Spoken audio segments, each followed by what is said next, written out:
Stiffness matrix method का use करके हम बीम को कैसे एनालाइज कर सकते हैं, यही पढ़ेंगे आज के लेक्चर में। वो भी बैठ के आराम से अपने अपने घर, और ऑब्वियसली आपके साथ रहेंगे आपके अपने अविनाश सर। तो दैट इस बात के फटाफट शुरू कर देते हैं आज का लेक्चर।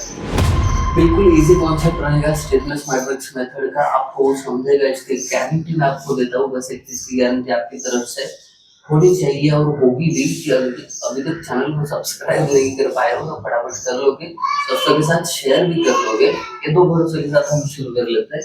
ये जो बीम है ये हमें स्टिफनेस मैट्रिक्स मेथड का यूज करके कैसे एनालाइज करना है, अब देखते हैं। सबसे पहले ना यहाँ पे आपको फाइंड आउट करना पड़ेगा डिग्री ऑफ काइनेमेटिक इंडिटरमिनेंसी। अब काइनेमेटिक इंडिटरमिनेंसी फाइंड आउट करते समय आपको हर सपोर्ट पे फाइंड आउट करनी है।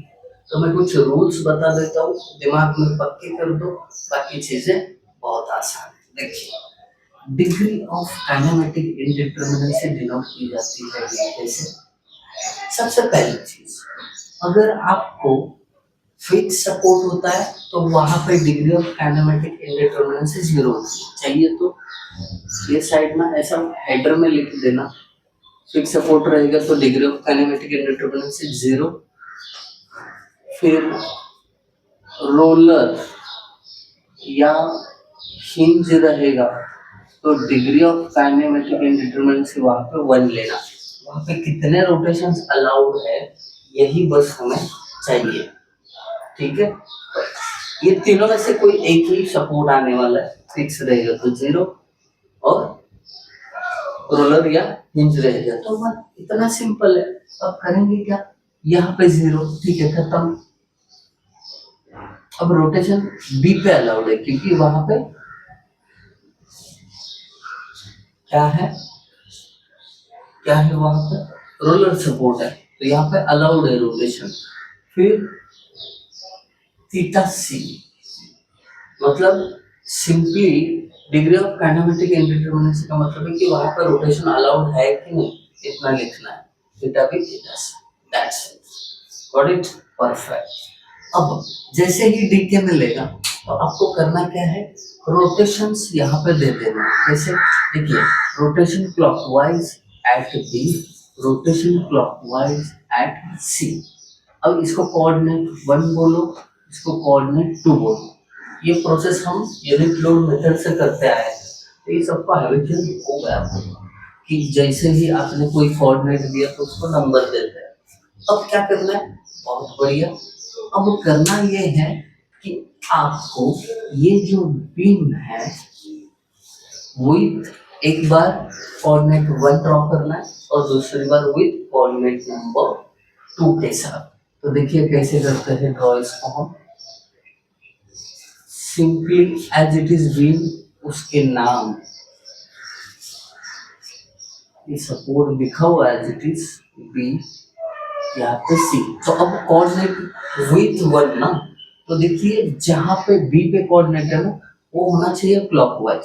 अगर बी दोनों साइड का स्पैन शेयर कर रहा है तो बीसी के लिए क्लॉकवाइज रोटेशन ऐसे होगा, और बीए की बात करें तो बीए स्पैन के लिए क्लॉकवाइज रोटेशन ऐसा होगा। सिंपल, ये इतना लिख के छोड़ दो। अब बीए के लिए इधर क्लॉकवाइज ऐसा और इधर क्लॉकवाइज ऐसा होगा, ये सबको पता है। डन। अब आपने ये कोऑर्डिनेट 1 के लिए क्या किया, डायग्राम बनाया, तो इधर 1 लिख के मैं सर्कल मार देता हूँ। सिंपल है, पहला समय आराम से समझाता हूँ। अब दूसरे कोऑर्डिनेट के लिए डायग्राम बनाओ, ये देखिए सिंपल वही बीम है, पॉइंट भी वही है, बी सी। अब सी पे रोटेशन लगाना है तो सिंपली सी पे रोटेशन क्लॉकवाइज ऐसे होगा, और ये सी पॉइंट सी बी ये क्या कर रहा है, सी बी ये स्पैन शेयर कर रहा है ना, तो इधर भी एक क्लॉकवाइज। सिंपली इसको बैलेंस करने वाला, बैलेंस नहीं कह सकते, क्लॉकवाइज ये स्पैन शेयर कर रहा है इसके लिए ऐसा बोलो। अब जैसे ही आपने क्या किया, रोटेशंस दे दिए, तो आप इसको डायग्राम नंबर 2 बोल दीजिए, खत्म। तो आपका जो स्टेप नंबर 1 है, एक्चुअली इसको स्टेप 1 बोलते हैं कि क्या क्या करना है ना। स्टेप वाइज जाएंगे तो थोड़ा आपको भी अच्छा लगेगा। ठीक है, स्टेप 1 हो गया। अब स्टेप 2 पे चलते हैं। स्टेप 2 क्या है हमारा? स्टीफनेस मैट्रिक्स है। Stiffness matrix. अब ये स्टिफनेस मैट्रिक्स निकाला कैसे जाता है, मैं आपको बता देता हूँ। स्टिफनेस मैट्रिक्स जो है ये K से डिनोट किया जाता है, और इसमें एक मिनट, ये ब्लू पेन से लिखना चाहिए मुझे, आसान है, बस ध्यान देके देखो इसको जरा। K12, K13, K21, K22, K23, K31, K32, K33। अब ये जो आपको दिख रहा है के मैट्रिक्स, इसको बोलते हैं स्टिफनेस कोएफिशिएंट मैट्रिक्स। ठीक है, चलेगा। स्टिफनेस कोएफिशिएंट मैट्रिक्स ऐसे डिनोट किया जाता है। अब सबसे पहले हमें स्टिफनेस कोएफिशिएंट निकालना है। अब याद रखना, ये निकालने से पहले ना आपको ये जो रोटेशन दिए वहां पे स्टिफनेस कोएफिशिएंट्स डालने पड़ेंगे। तो सिंपल रूल बता देता हूँ। जहां पे रोटेशन है, पहले डायग्राम में रोटेशन बी पे है, तो वहां पे स्टिफनेस कोएफिशिएंट आएगा 4EI/L। ठीक है, दोनों तरफ। ऐसा क्यों? क्योंकि जहां पे रोटेशन लेते हो उस पॉइंट के दोनों तरफ क्या करो, 4EI/L डालो। अब उस पॉइंट से फार एंड फिक्स्ड रहेगा, तो वो रोटेशन 0 लेना, स्टिफनेस कोएफिशिएंट इसका। और ये क्या करना है, 0 लेना है। अगर उस पॉइंट से फार एंड रोलर सपोर्टेड है, कैसा है, रोलर सपोर्टेड है। एक्चुअली इधर ये रोलर सपोर्ट दिखाता हूँ ताकि आपको थोड़ा कंफर्टेबल। रोलर सपोर्टेड है तो वहां पे आएगा स्टिफनेस कोएफिशिएंट 2EI/L। तो इसका मतलब आप क्या लिखोगे हेडर में कि अगर फार एंड इस पॉइंट से फार एंड फिक्स रहेगा, तो इसका स्टिफनेस कोएफिशिएंट 0, और फार एंड रोलर या फिर हिंज रहेगा, तो इसका स्टिफनेस कोएफिशिएंट फैक्टर दोनों जगह 2EI/L डाल देना है। ये स्टिफनेस मैट्रिक्स मेथड में मैंने कांस्टेंट ही लिया है, उसको भूलना मत। ठीक है, क्या ये बात समझ में? फार एंड जिस पॉइंट पे हो वो पॉइंट ऐसे दिखाओ। डन। देखिए ये पॉइंट मतलब बी है, बी का फार एंड सी। अगर रोलर या हिंज रहेगा, इधर रोलर है, तो मैंने क्या किया 2EI/L लिख दिया।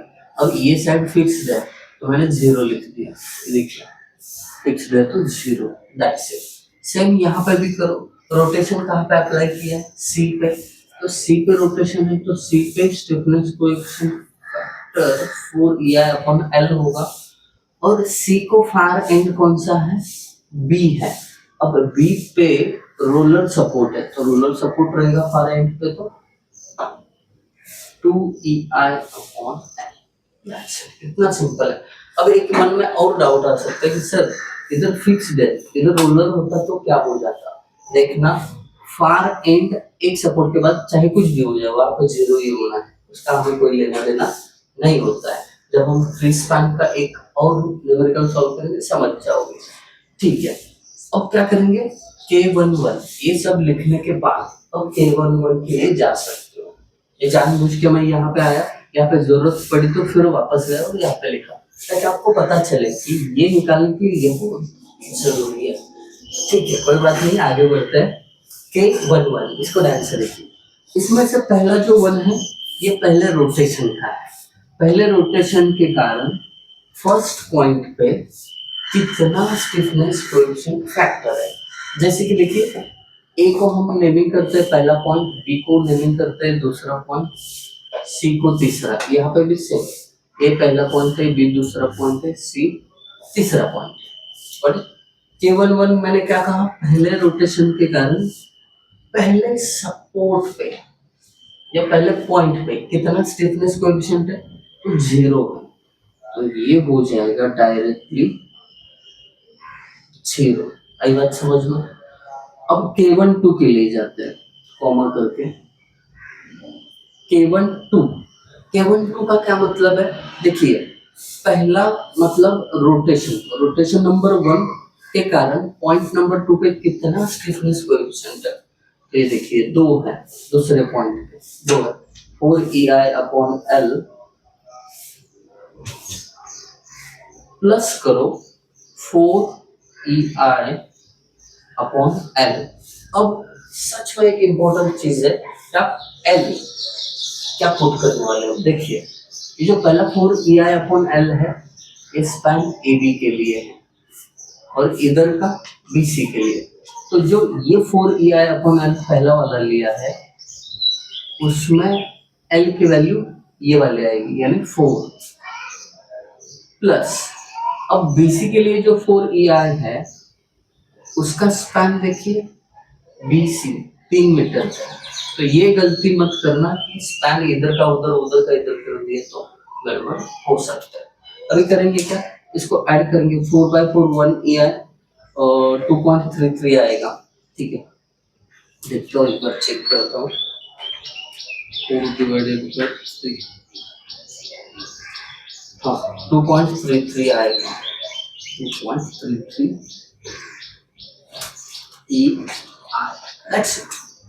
निकला K12।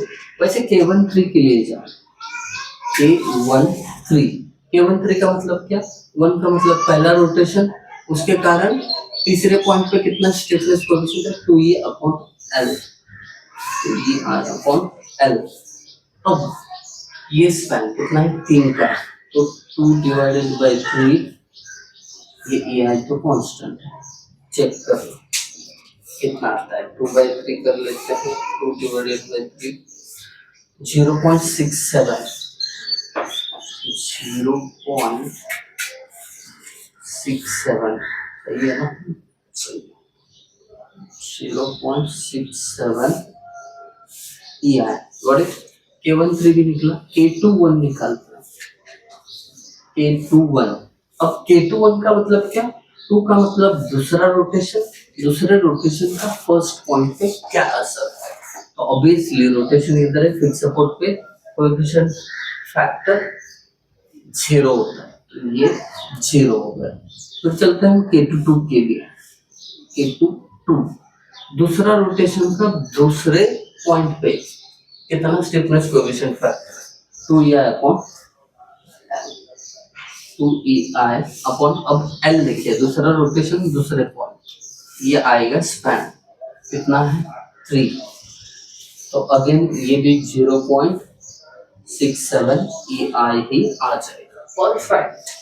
अब K23 के लिए चले जाओ, K23 इज इक्वल टू 2 मतलब दूसरा रोटेशन तीसरे पॉइंट पे, 4EI/L, 4EI/L 3 है, पुट कर दो।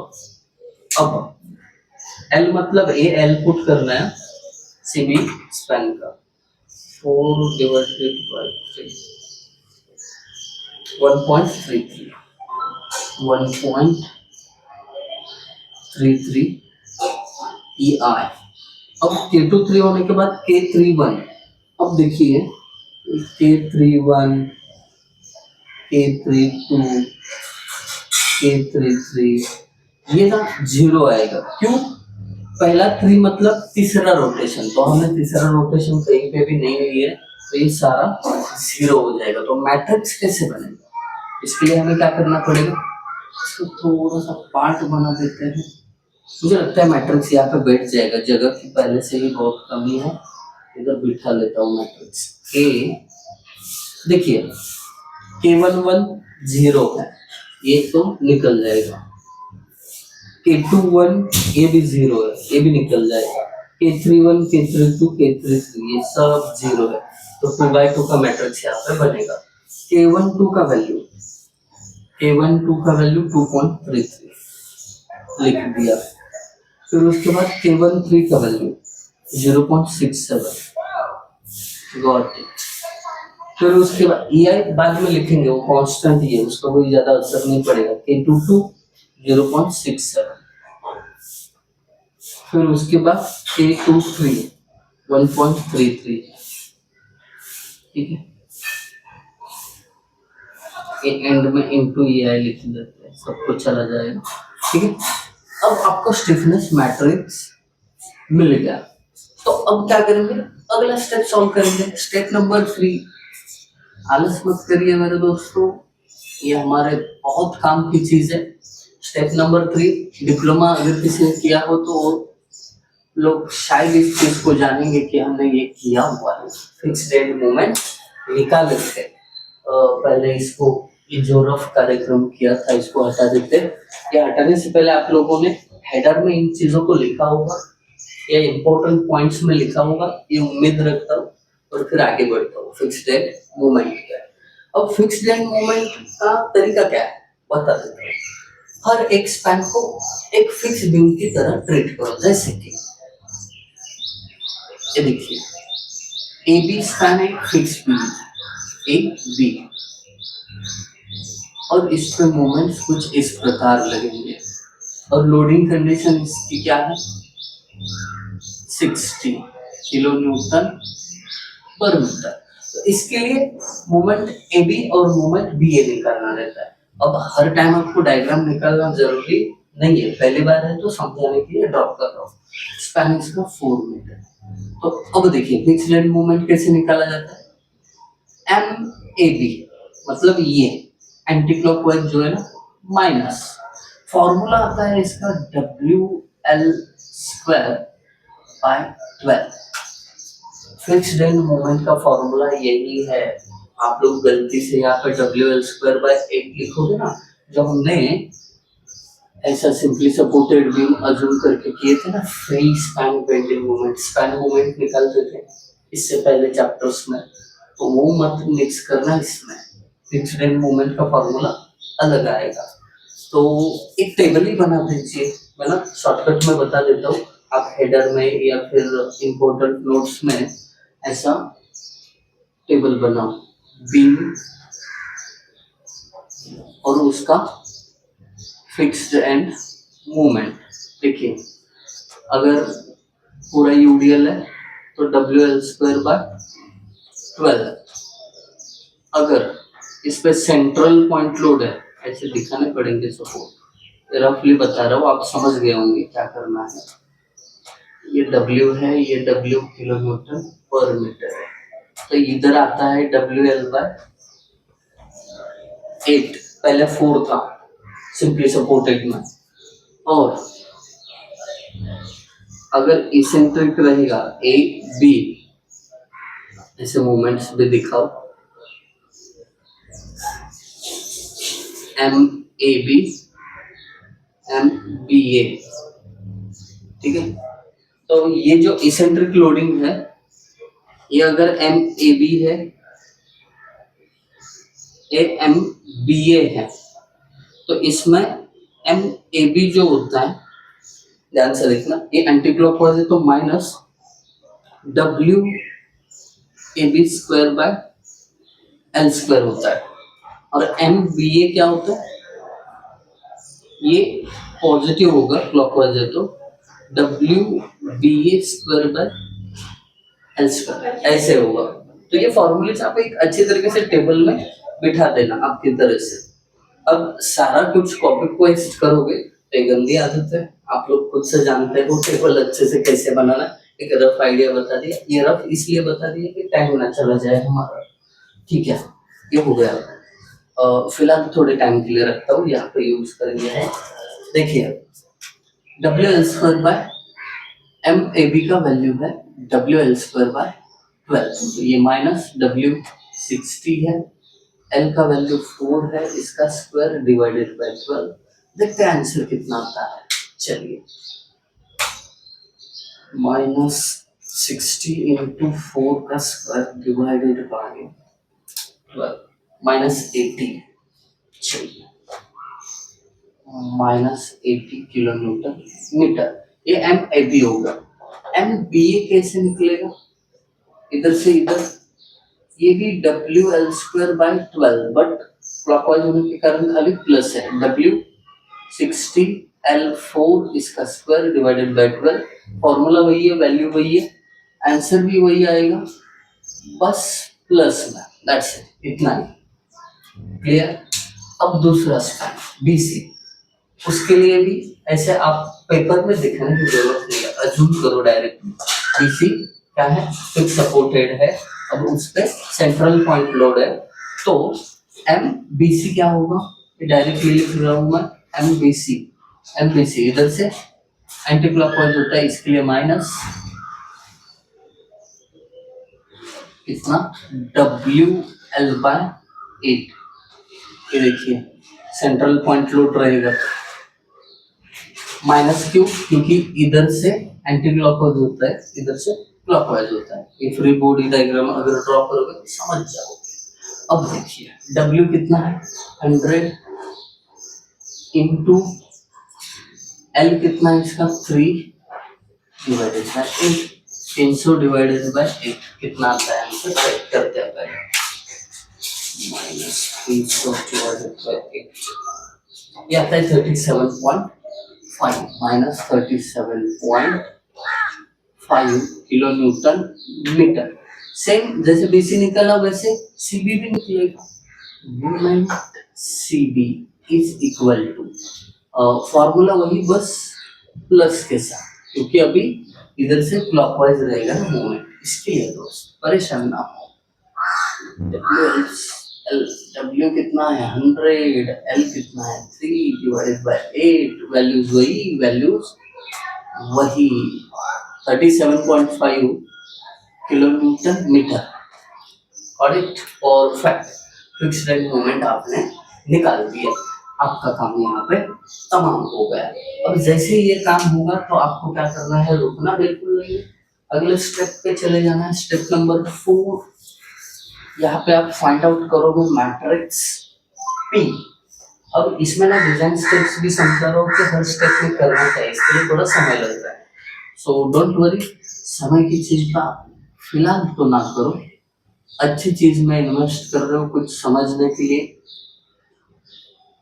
तो उसके बारे में बुरा नहीं लगना चाहिए। मैट्रिक्स P देखिए, एक्सप्लेनेशन सुनोगे ना तो कॉन्सेप्ट क्लियर होगा, डायरेक्टली स्क्रीनशॉट लेके अगर सॉल्व करोगे तो थोड़ा मुश्किल हो सकता है। चलिए स्टेप 4, मैट्रिक्स P। अब मैट्रिक्स P कैसे निकाला जाता है, देखिए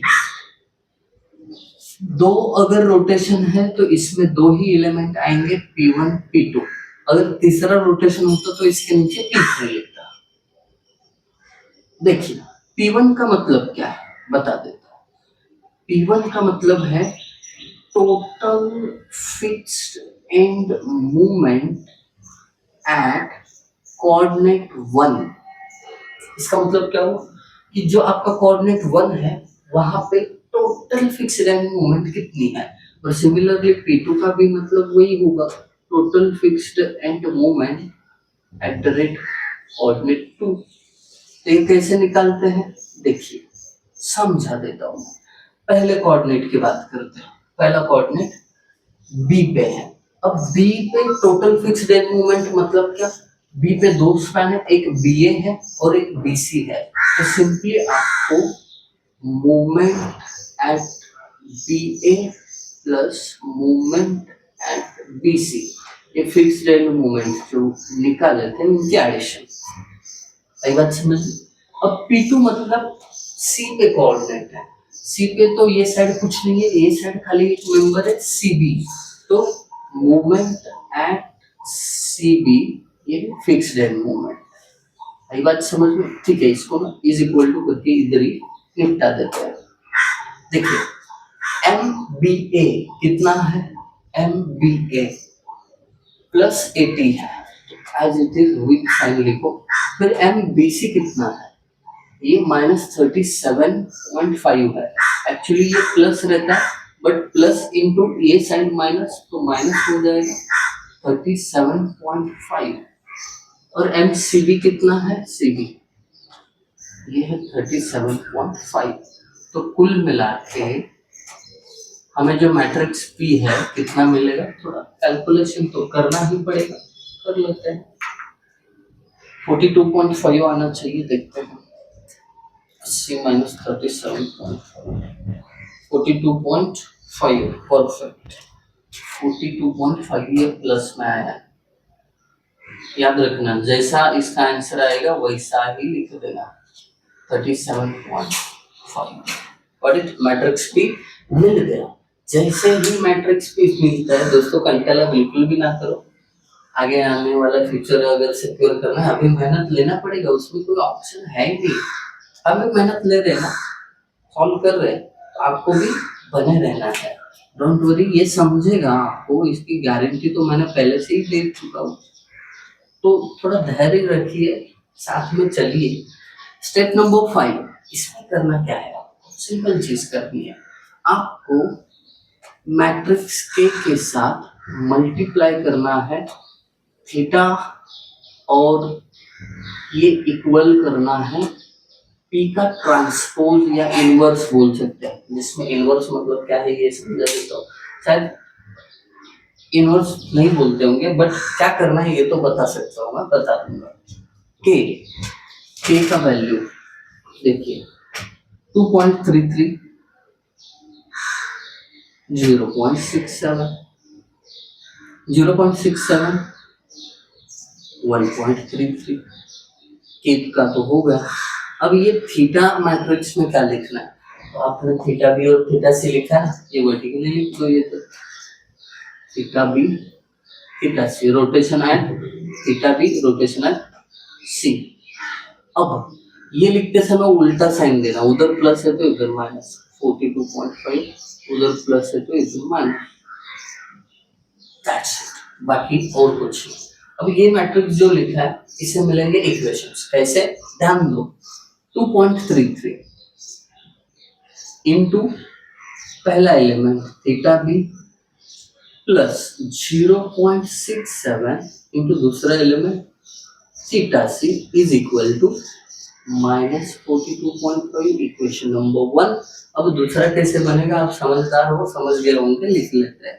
0.67 पहला एलिमेंट थीटा बी प्लस 1.33 दूसरा element theta C is equal to minus 37.5।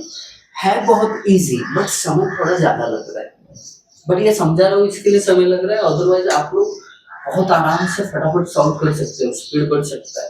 Equation में पुट करो, मोड 5 पहले टाइप का इक्वेशन है, तो पहले में प्रेस कर दो और कोएफिशिएंट पुट करना है। 2.33 is equal to 0.67 is equal to C का value minus 42.5 is equal to 0.67 is equal to 1.33 is equal to minus 47.5 is equal to। अब यहाँ पे x का वैल्यू मतलब थीटा b का वैल्यू बता देगा। थीटा b का वैल्यू आएगा minus 11.85, theta b is equal to minus 11.85 और थीटा सी का वैल्यू और एक बार इज इक्वल टू समझ जाओ माइनस 22.22। दैट्स इट, थीटा भी थीटा सी मिल गया। मतलब रोटेशंस आपको क्या हुए हैं, मिल चुके हैं। ठीक है, अब ये रोटेशंस का यूज करके ना हमें बाकी के मोमेंट्स और सपोर्ट रिएक्शन भी निकालने हैं, वो भी निकाल लेते हैं। चलिए थोड़ा ये साइड थोड़ा रफ करना पड़ेगा, कर लेता हूँ। तो अभी जगह नहीं है तो हम क्या कर रहे हैं, इधर का रफ कर रहे हैं। तो ये इसका शायद काम हो गया हो, हाँ ठीक है हो गया है। तो ये रफ करके इधर नया कैलकुलेशन शुरू कर देता हूँ। स्टेप 1 भी उड़ा देते हैं, ठीक है।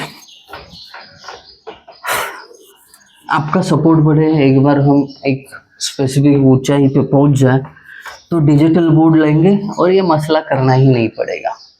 ठीक है, अभी गरीबी से एकदम चालू है सब कुछ। ठीक है, देखते हैं। अभी हमें जो कैलकुलेट करना है, मैंने बोला था कि सपोर्ट रिएक्शन ना, सपोर्ट रिएक्शन नहीं फाइंड आउट करना है, उसके पहले फाइनल मूवमेंट्स। अब ये स्टेप नंबर 6 है, final movements. Step number 6, final movements. देखिए,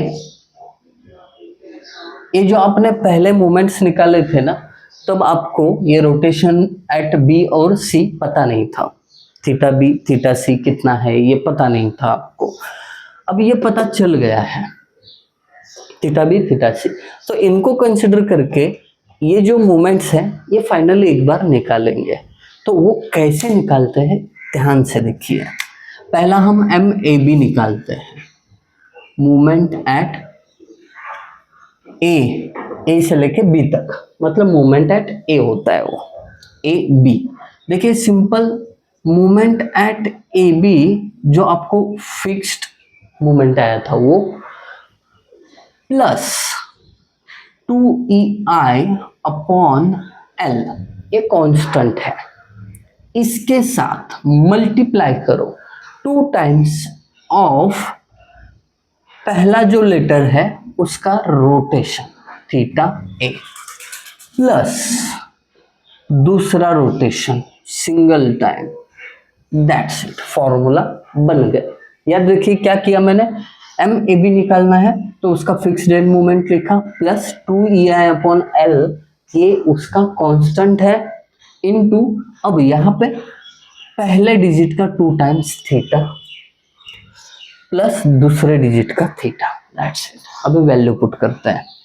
एम ए बी कितना है मेरे भाई, -80 है, ठीक है, -80 प्लस 2EI, यह तो कांस्टेंट है, एल का वैल्यू एक मिनट है, ए बी के लिए 4 है, लिख दिया, इंटू 2 इंटू थीटा ए, फिक्स सपोर्ट है और वहां पे कोई वैल्यू भी नहीं है, डायरेक्टली 0। ठीक है, थीटा बी और थीटा सी है, जहाँ पे थीटा बी थीटा सी दिखेगा वहीं पे खाली वैल्यू पुट करना है।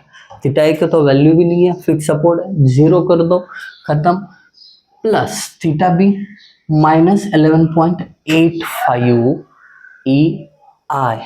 एक्चुअली इधर ना ये अपॉन में ई आई आता है इसके, ये जो कैलकुलेट किया ना हमने, क्योंकि इसमें था कहीं पे तो कांस्टेंट था तो वो हमने नहीं लिया था, तो वो डिवाइडेड बाय ई आई आके इधर का ई आई और इधर का ई आई निकल जाता था। थीटा बी माइनस है ना, -11.85, तो प्लस इंटू -11.85 डिवाइडेड में ई आई आता ही था। ठीक है, अब क्या करेंगे, ये तो 0 हो गया, इसको कैलकुलेट कर लेंगे।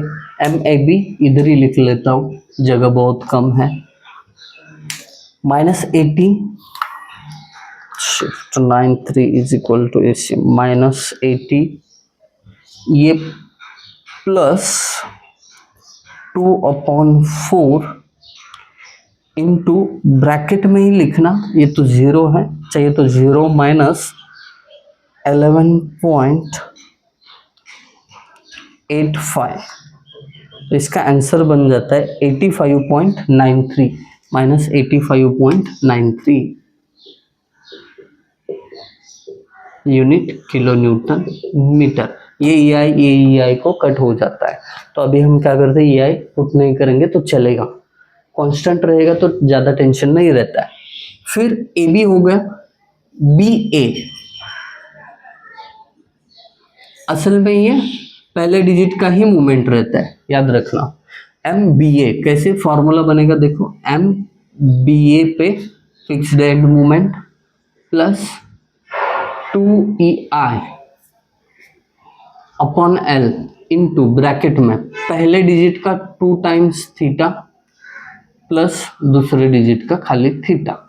कैसे आएगा ये देखिए, एम बी ए पता है आपको, MBA प्लस 80 है, 80 plus 2EI upon L, BA का भी वैल्यू 4 है L का, 2 इंटू थीटा बी का वैल्यू माइनस 11.85। ये माइनस ब्रैकेट में लिखने से बेहतर है पहले ही दे देता हूँ माइनस, ही बात खत्म। अब ये थीटा, थीटा ए तो 0 है, ठीक है, बात खत्म। कर लो कैलकुलेशन, कर लेते हैं calculation. 80 plus 2 divided by 4 into bracket में minus 2 into 11.85 bracket close, answer आता है 68.15। ये आता है प्लस में 68.15 kilo newton metre. That's it. MBA जैसे मिला, अब MBC के लिए जाओ। अब फॉर्मूला नहीं देखता हूँ, डायरेक्टली वैल्यू पुट करता हूँ। MBC के लिए फॉर्मूला क्या है? Fixed end moment at MBC। MBC का वैल्यू माइनस 37.5। आप लोग फॉर्मूला लिखो, अभी स्पेस के कारण मैं थोड़ा गाई में खत्म करूंगा इसको।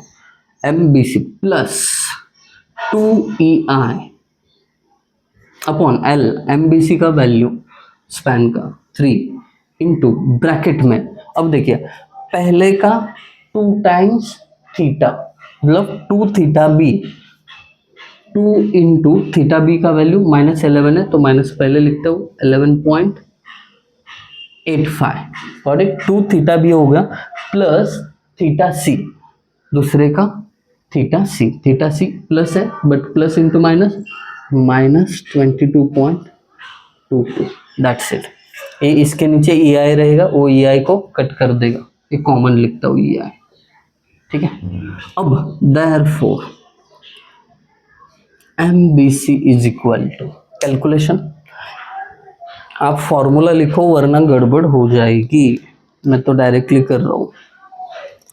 Plus 2 divided by 3 into bracket में minus 2 into 11.85 minus 22.22 bracket close is equal to, ये आ जाता है 68.11 minus 68.11 kilo newton metre. That's it. MBC भी मिल गया। वैसे MCB भी फाइंड आउट कर लेते हैं। MCB is equal to, MCB के लिए क्या फॉर्मूला लिख देता हूँ, MCB की fixed end moment plus 2EI upon L into bracket में पहले डिजिट का 2 टाइम्स थीटा प्लस खाली दूसरे का थीटा।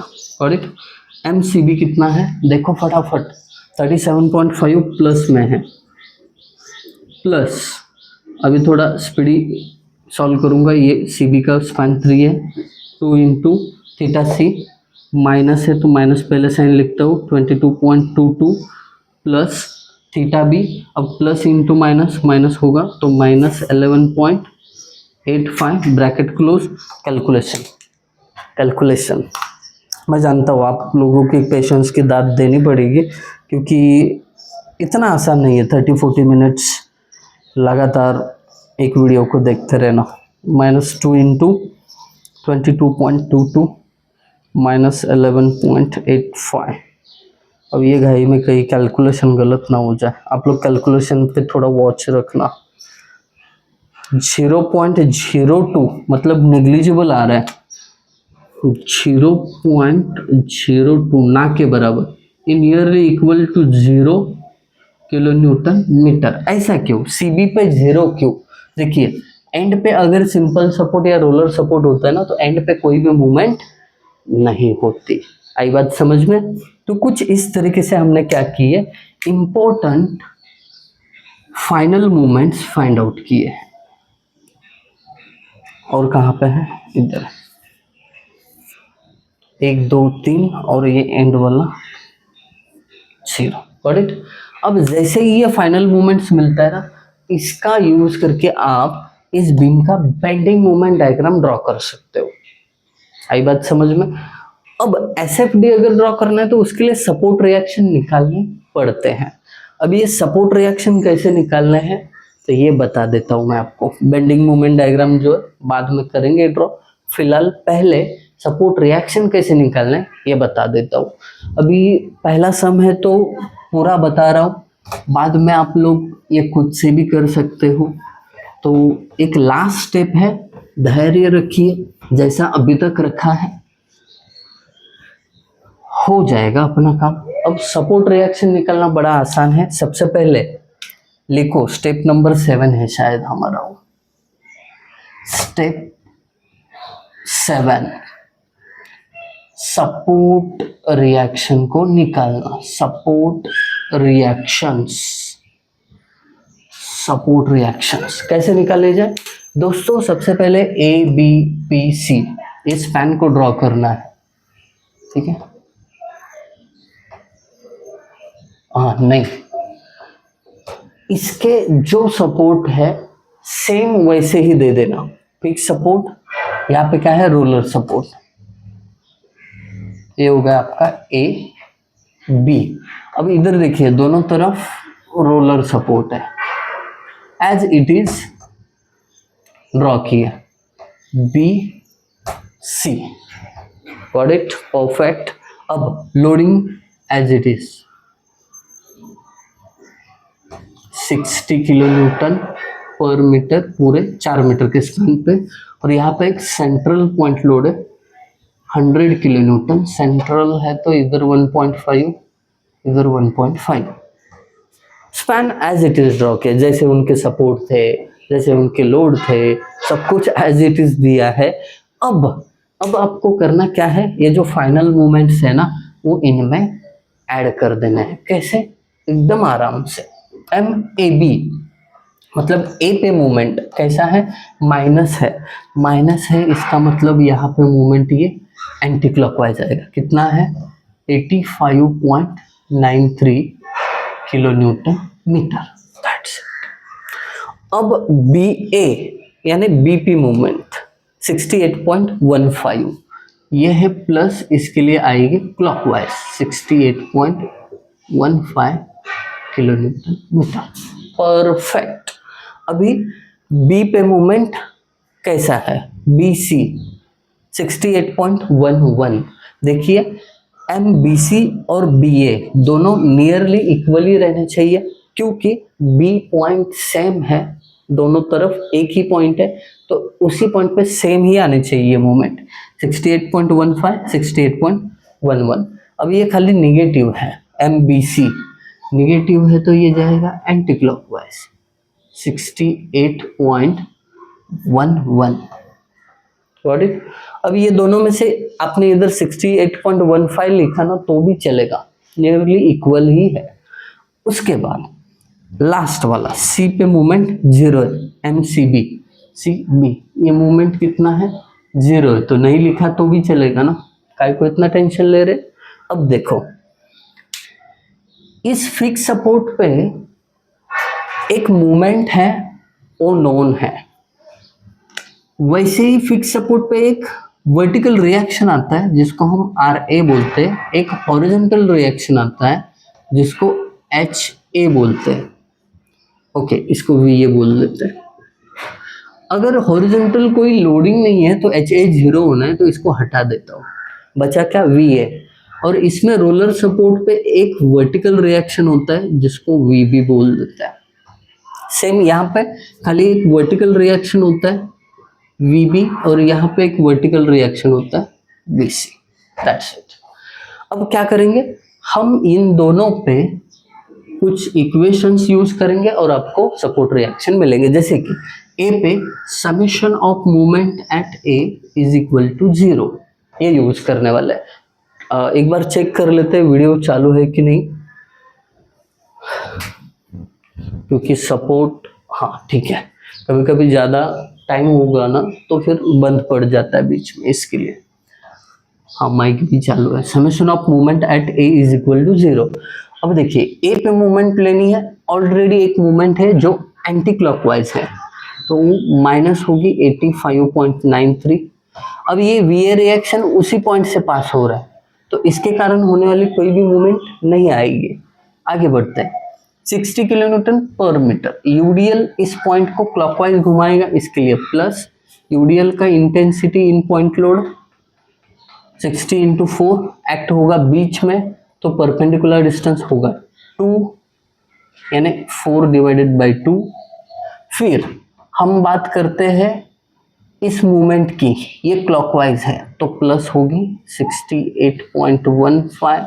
वीबी रिएक्शन इस ए पॉइंट को एंटी क्लॉकवाइज घुमाएंगे, इसके लिए माइनस वीबी इंटू वीबी का डिस्टेंस फ्रॉम ए 4 है is equal to 0।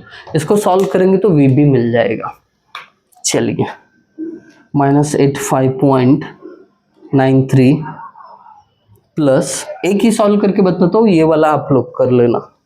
60 into 4 bracket close into 2 plus 68.15 minus alpha X, VB की जगह एक्स पुट किया, into 4 alpha is equal to 0। Shift solve is equal to 115.56 115.56।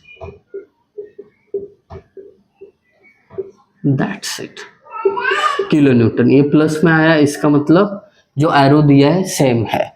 अब वीए बचा, वीए कैसे निकलेंगे? Summation F Y is equal to 0, ऊपर जाने वाला फोर्स वीए प्लस वीबी, वीबी का आंसर तो अभी अभी मिला है 115.56 इज इक्वल टू नीचे आने वाले फोर्सेस 60 इंटू 4। ये पॉइंट लोड ही है दोस्त मेरे, खाली पॉइंट लोड है। तो अब therefore VA is equal to 64 जा 240 और ये उधर जाके माइनस होगा 240 माइनस 115.56 इज इक्वल टू 124.44 124.44। ये भी प्लस में आया, इसका मतलब इसका भी एरो बिल्कुल सही दिया है। सेम फॉर्मूलेज यहाँ पे यूज करो और इसको भी चलिए मैं करके बताता हूँ। समेशन ऑफ मूवमेंट एट, अब b इज इक्वल टू 0 लेना। अब ये एक रिएक्शन मूवमेंट है, एंटी क्लॉकवाइज जा रहा है तो -68.11, वे भी उसी पॉइंट से पास होगा, इसके लिए 0।